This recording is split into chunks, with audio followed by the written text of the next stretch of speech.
Welcome everyone, I'm Jeffrey Goodman, Director of Marketing and Development for the YMCA of Northwest Louisiana, and we're here at 318 Latino Studios for Shreveport-Bossier, my city, my community, my home. And absolutely can't wait to have today's discussion. Our guest is Africa Price.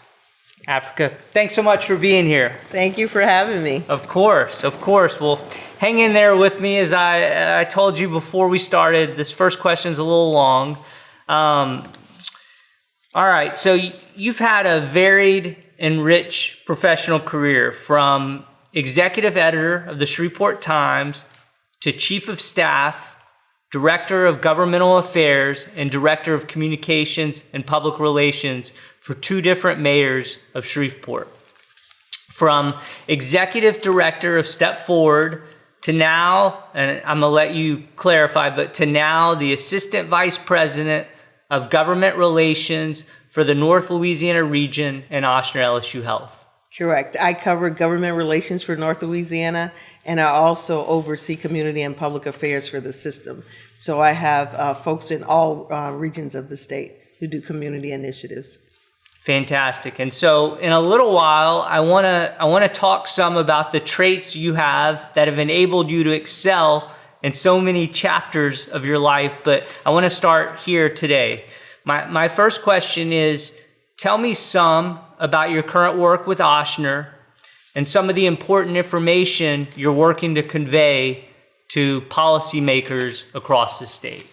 Okay, so I've been with Ochsner coming up on 3 years now. Started as director of government relations, and I still do that work, and that is to work with our local, state, and federal politicians on healthcare and letting them know the needs that we have and making sure they're aware of the work that we're doing in the community so that they're drafting policies that's supportive of the work that we're doing. Still do that, but I also work with community initiatives. So we're out in the community educating people, doing screenings, partnering with other community partners to make sure that we're having healthier and stronger communities throughout Louisiana. And when you're educating policymakers in the state or locally or on the federal level, can you give me like 2 or 3 examples of the type of information you're trying to make sure they're aware of, so that they can oversee or be supportive or advocate for the type of policy that's important to Ochsner? And so in North Louisiana, the Ochsner LSU health system is a partnership between the state, the school, and Ochsner. And for that one, a lot of the work we do is with the state because a lot of the funding comes from the state. So we're constantly making them aware of the needs that we have for funding to take care of the patients that we see. Quite a few are Medicaid patients, so a lot of that is state funds. So we try to make sure each year we're back down there to make sure that we get the dollars that we need to continue to serve all populations. So we don't turn anybody away at the hospitals we serve. We also work with them on some of their passion projects. So here we have in North Louisiana, Representative Phelps, Representative Moore in Monroe. Their passion project is sickle cell. So we have opened up centers and increased the awareness of sickle cell. We partner with them on that. And then we also try and make sure that we have infusion centers, more bays, where we can take care of those patients that's coming through that's in chronic pain. So we try, and if there's a passion project in health that we can partner with on legislators with, we do that. We're also, everything that supports healthcare, we push for things like that. We've been able, with the city of Shreveport, to secure raise grant dollars to kind of like help improve that corridor along Kings Highway. That's something that Denario Washington was pushing for when I was at the city. But again, we support it because of course it supports the work that we do there and just getting people in and out. Some local things that I might do could be as what might seem as small as getting a bus stop in front of a clinic. And that's something that we've done all throughout North Louisiana. If we have a clinic and the population is increasing there, some of the people coming there are not necessarily coming in cars. We try to make sure we make it convenient for them to get the care that they need. Love that. Okay. All right. So earlier this year, I participated one evening in Ochsner's Community Health Needs Assessment, a process that all tax-exempt hospitals are required to conduct every 3 years. If you could, tell me some about this fascinating assessment, because I just read through recently its purpose and some of the key findings coming out of this year's report. Okay. So the Community Health Needs Assessment, like you said, is something we're required to do. We try not to just make assumptions on our own. We include community partners and community leaders and try and get the feedback from the entire community. So you got to participate in one of the meetings we had here in Northwest Louisiana. We also worked with United Way to help us get people there.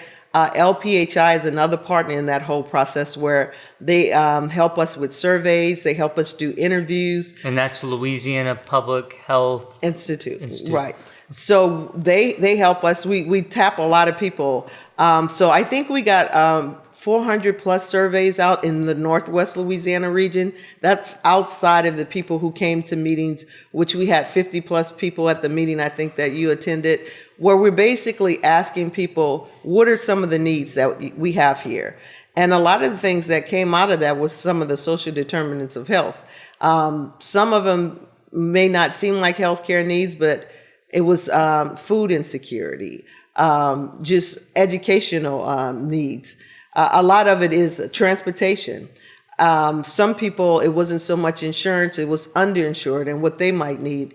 And we had the opportunity here in this community to partner with Love the Boot. It was at the convention center where a lot of the people there were underinsured and they were doing all kinds of work on the spot clinics of healthcare screenings, healthcare diagnosis, extractions for dental work, eye exams. So sometimes people may have insurance, but they may not have enough to get some of the work that they need done. So we heard all of that, and we took all of that into play, and came up with our CHNA, which is on our website.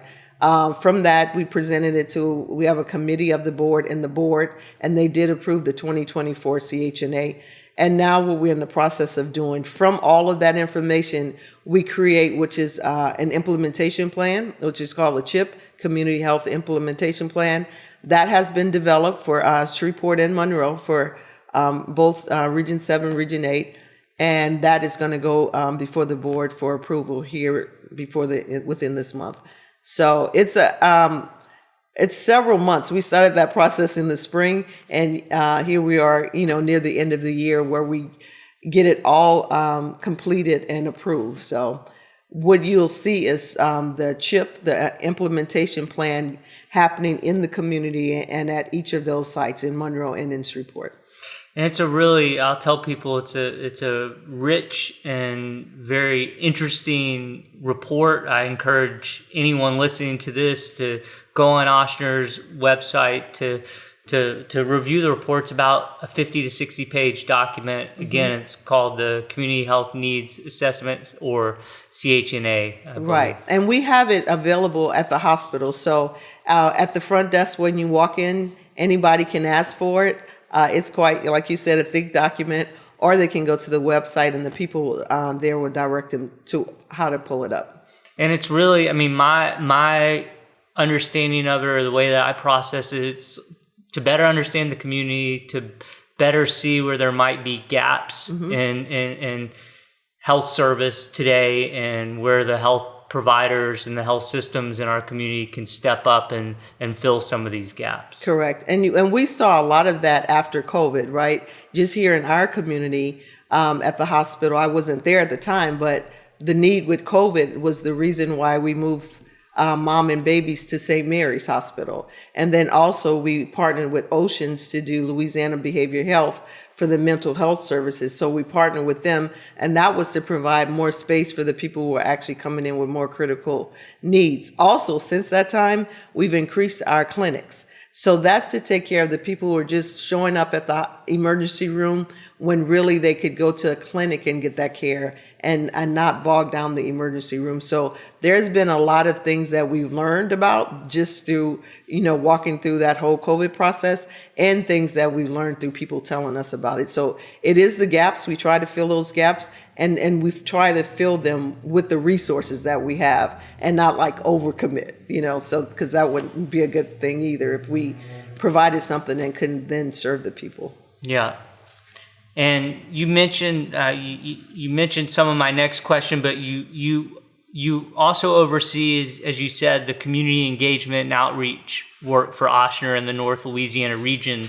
My question was just, tell me some about this work, and also just how Ochsner sees its overall role in this community. Okay, so I can't talk about that work without bragging on Bonnie Hughes.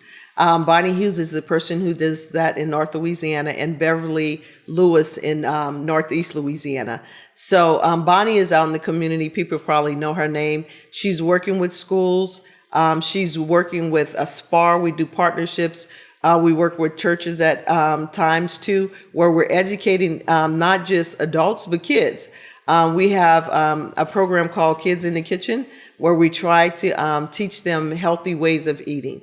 And that program came about with her working with doctors, sharing his patients. And we don't deal with weight or anything like that. We just deal with healthy eating. And so we do that also for other entities, not just those patients.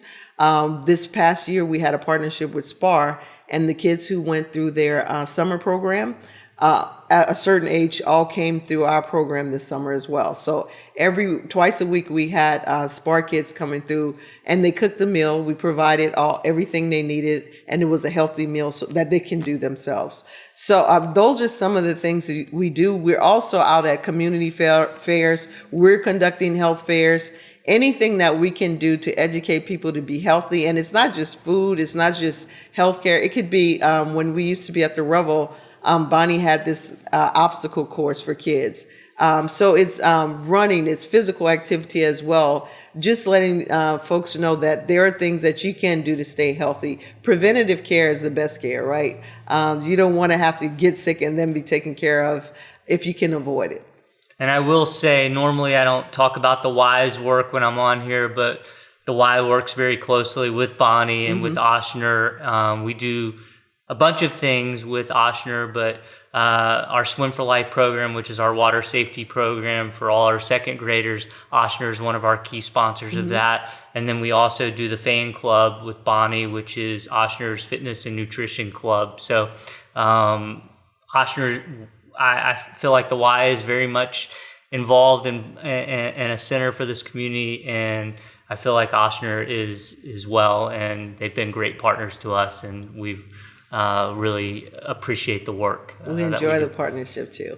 Likewise. All right, so now I'm into the hard question. The question is, what has made you so nimble professionally, so capable of excelling in a number of different professional arenas?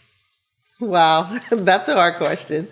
I have done different things, and people often ask me about it. But when I got into journalism, I saw it as a service job.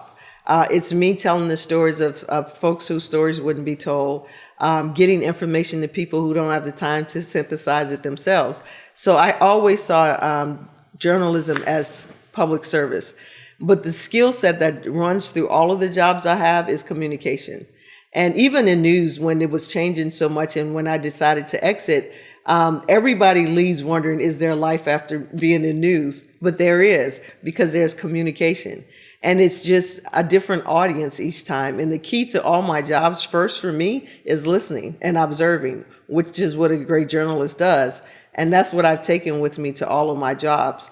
Nothing is ever the same in news, right? There was always this joke in the newsroom that you put on a blindfold, there's a bunch of topics on the board, and you throw a dart, and that's what you're an expert in that day. So, I feel like with these jobs, listening, And then you just being observant is the key to like doing any job.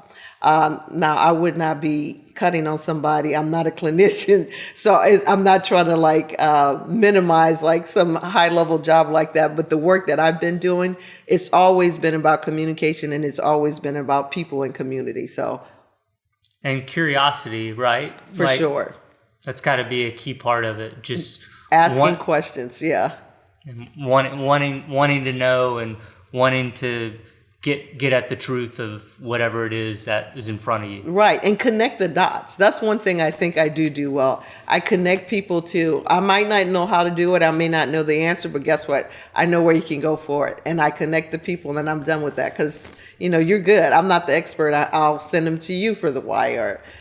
So I'm good at connecting people and connecting dots.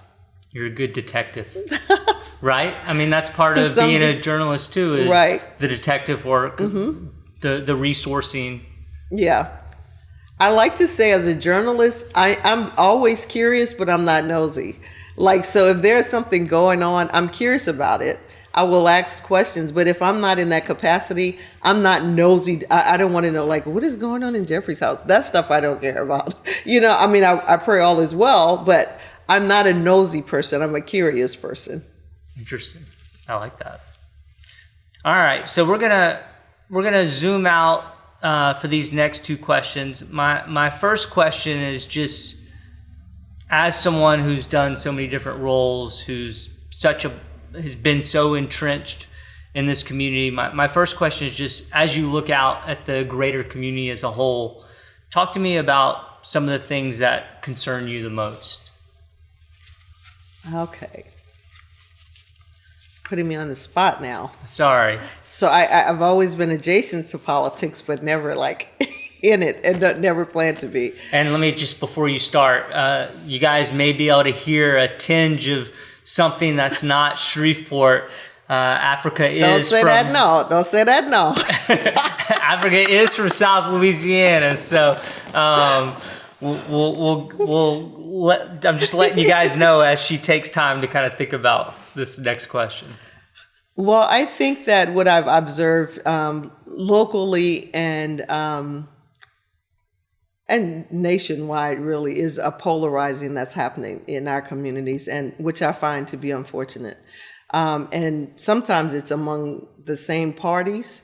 I think that if we could keep community top of mind, and if our leaders can make decisions that's right, could come together for what's right for community, we'll be better off. And that one person doesn't have to take credit for this. If community stayed top of mind, we could flow, we could excel, we could progress faster than we probably could imagine. But a lot of times egos get in the way. Who gets credit gets in the way. And the truth is, what I observe, the people who can benefit from some major decision, they don't know they could benefit from it. They don't even know a decision is being discussed. And they never get the benefit of considering whether they could benefit, because it falls away because leaders can't get along. And I just, I see that I gets in the way of community. And if community could be top of mind for everybody, I think it would serve us all better if everybody could think in that light. Couldn't agree more. All right. And then on the flip side of that question, just what are some areas that make you feel proud or make you feel that we're making progress and moving in the right direction as a community? Anytime there's a crisis in our community, we come together. And again, it shouldn't be a crisis. We should stay together. If there's a common cause, let's stick together. I hate for crisis to come. I've been here through a lot of nationally known disasters like the river flooding. We've had some seismic crises with nature here that the community actually does come together. They show they care, they cross lines. It doesn't matter. Let me help save somebody. Well, that makes me proud. And it also makes me proud too when people step up, see a need, and does something about it, but doesn't need recognition. And that could just be me being a journalist. they do it anonymously. They do it because they see it needs to be done. That happens a lot in our community. And names that I know who did stuff, but they're like, nah, just go on and take care of that. That kind of stuff makes me proud to see in our community. And where were you in 2005 or 2005? Where were you, Katrina, Rita? Were you here? Or I was in Tennessee working at Tennessee, in Jackson, Tennessee at the Jackson Sun. Okay. I remember Katrina, yeah. I was there. I had just been in New Orleans that summer, visiting with family, for family events. And that was hard to see the city you kind of grew up in and around. I went to high school in New Orleans. Just to see it underwater, that was devastating. And I couldn't reach people. But again, we went into emergency mode all around the country. I mean, in the newsroom, that was a crisis. We were sending people down to help. We were doing humanitarian efforts as well as professional efforts. And everyone was together. Everyone was together. Every time it's a crisis, we come together. When the crisis is over, it's like we forgot that, hey, we were able to come together for Katrina, for 9/11. It's like we forget. We go back to our corners like boxers. Well, Africa, those are my set questions today. There's a million miles of territory I could cover with you. Are there other things that you want to talk about in terms of Africa Price in this community, or just some of the work you're doing with Ochsner, or anything? And you don't have to, no pressure at all. But those were the few things that jumped out at me as I was getting ready for today. Well, I don't talk about myself a lot. I actually I do a lot of work from the sidelines and behind the curtains, and I'm good with that. But I will say that this has been a great community for me to live in. I raised my daughter here. I think it's a great family-friendly community. I've been here much of my adult career. I always tell people I've had 2 tours of duties in Shreveport. I was here as a reporter 94, I think, to 2000, Love for Love, still married to my husband of 24 years, Stephen Price. And we came back when our daughter was 3, and I decided in journalism, it could be like being in the military, like every 2 years or somewhere else. But once I had her, and especially when she went to high school, I told her for sure I wouldn't move if she was in high school. But fortunately, we were blessed to be able to stay in the community from 3 years old through high school, and she graduated from Magnet High. I wanted to provide that stability for her, and this city was the place where I was able to do that, and it was a great one to provide it. I could have moved and gone anywhere else. In every community that I'm in, I give back. I'm working, I'm volunteering, and I teach my daughter the same thing. So she's here. She's still, not in Shreveport, but she's in the state, and we're still here because this is home. This is probably more home than all of the other places I've lived around the country. Well, I admire you greatly. I think you're a great example of the fact that life can have many rich chapters, and one door can close and another beautiful, great one opens. And I applaud you for all that you've given back to this community, and we're so lucky to have you. Anything else? Thank you for thinking of me as having me as a guest on your show today. I appreciate it. Absolutely. I'm honored to have you. Thanks for agreeing to do it. Yes. Great to have you. Thanks. Absolutely.